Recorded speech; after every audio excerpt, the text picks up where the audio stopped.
Hello friends, welcome back to the lecture series on engineering mathematics. In previous few modules we have discussed about the theory related to Fourier series. In the very previous lecture we have discussed the ready reference formulas, how to calculate Fourier series and how to identify different cases of f of x. Mainly the classification is depending upon the f of x and the range in which your function is defined. If your range is defined in the range 0 to 2 pi, or your range is in the interval 0 to 2 times L, or minus L to L, or minus pi to pi. So let's discuss some examples on each case. First question is, find the Fourier series of f of x is equal to x in the interval 0 to 2 pi. So we all know the required Fourier series expansion will be a0 upon 2 plus summation an into cos nx plus bn into sin nx. Here these two trigonometric functions sin nx and cos nx are identified by the general form sin nx upon L or cos nx upon L. Here value of L is equal to, so if you compare this interval with 0 to 2L, we get L is equal to pi. Therefore after substituting L equal to pi, we can cancel it and the remaining simplified form will be nx. That's why we are using cos nx and sin nx in the Fourier series. Then in the next step we need to identify values of Fourier coefficients, that is a0, an and bm. So first formula for a0 is 1 upon pi integration 0 to 2 times pi f of x. Take this integration with respect to x and our function is x. So we can take that integration with respect to x. We get x square upon 2, where x varies from 0 to 2 pi. We substitute upper limit minus lower limit. So when we put x is equal to 2 pi, we get 4 times pi square upon 2 as our upper limit and 0 as function at lower limit. If you simplify this, we get the required value of a0 is equal to 2 pi. If your question is find the first term in the Fourier series expansion of the f of x, then we can recall the first term in Fourier series is a0 upon 2. Therefore in this case, if you take a0 is equal to 2 pi and a0 upon 2 will be pi. So that will be your required answer whenever question is find the first term in the Fourier series expansion of f of x. Now in this way we have calculated a0, then we move to the next Fourier coefficient, that is an. Formula is 1 upon pi integration 0 to 2 pi. We consider f of x followed by cos nx and take this integration with respect to x. Here we apply integration by parts rule for the product of x and cos nx.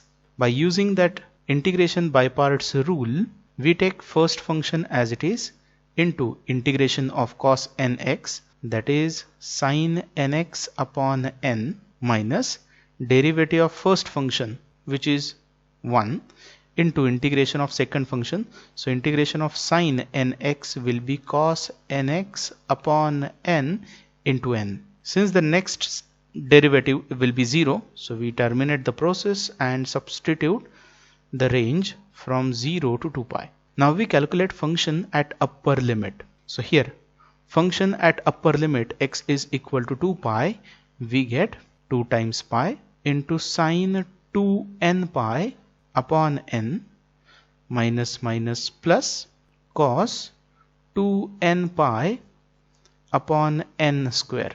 So this is your function at upper limit minus function at lower limit. We put x equal to 0.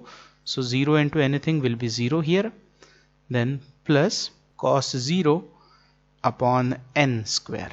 So since we know that this pi has even multiple, means this sin 2n pi is equivalent to sin 0.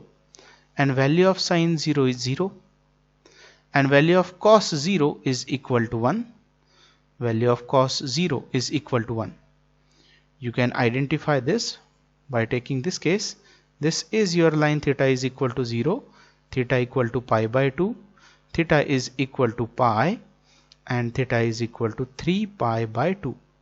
Whenever your angle is even multiple of pi, that is 2 pi, 4 pi, 6 pi, 8 pi, your theta is equivalent to, or the angle is equivalent to 0.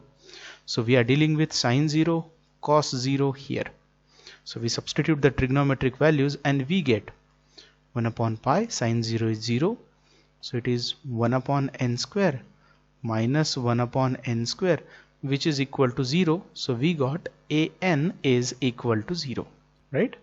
Then in next case we find value of bn, and formula is 1 upon pi integration 0 to 2 pi f of x into sine nx dx.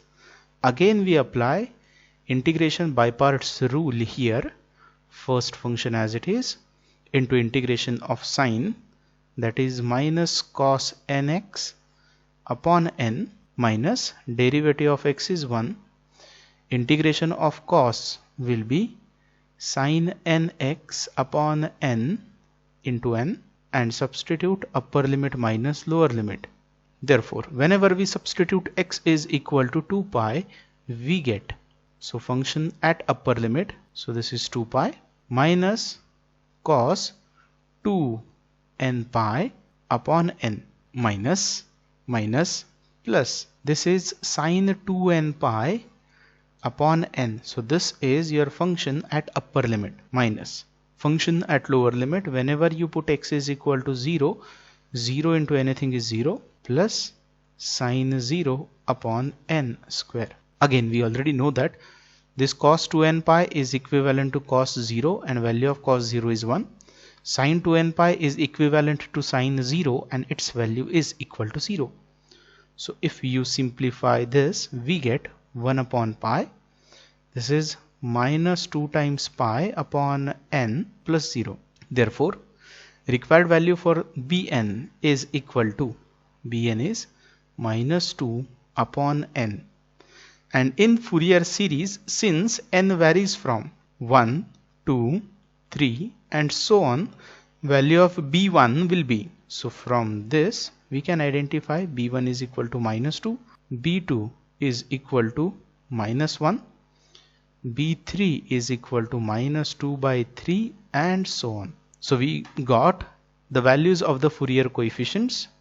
Therefore our required Fourier series reduces to f of x is equal to x, and it is equal to a0 upon 2 is pi plus summation n varies from 1 to infinity, value of an is 0 plus value of bn is minus 2 upon n into sine nx. We can rearrange the terms and rewrite the Fourier series as x is equal to pi minus 2 times summation sine nx upon n, where n varies from 1 to infinity, and this is our required Fourier series. We can simplify it as pi minus 2 times sine x upon x minus, this is your value whenever n is equal to 1, sine x upon 1. This is minus 2 times sine 2x upon 2, which is equal to 1, minus 2 by 3 times sine 3x and so on. So this will be the required Fourier series. I hope you have understood this. Here we have started the calculations with respect to the f of x and its range. The range will tell us which formula is to be applied. If you have any doubts, so you can ask your doubts in the comment section. I will address them. Thank you.